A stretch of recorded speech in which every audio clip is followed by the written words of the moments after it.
కూతుర్లు ఉన్న వాళ్ళందరూ చేయతనే. మిమ్మల్ని అడగలేదమ్మా, ఇక్కడ అడిగాను.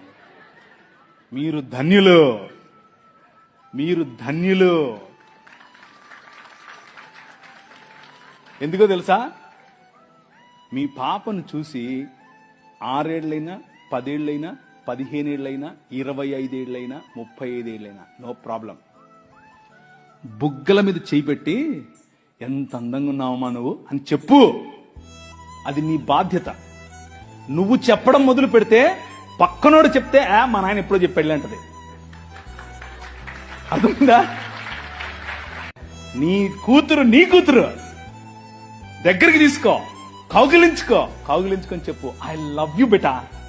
అబ్బా ఎంత అందంగా ఉన్నావే నువ్వు, అచ్చం అలాగే ఉన్నావు, అచ్చం మీ అమ్మలాగా ఉన్నావు, అచ్చం మా అమ్మలాగా ఉన్నావు. వాళ్ళకి ఎంత ఎంత అందం తెలుసా? అది ఎంత సంతోషపడతారో తెలుసా?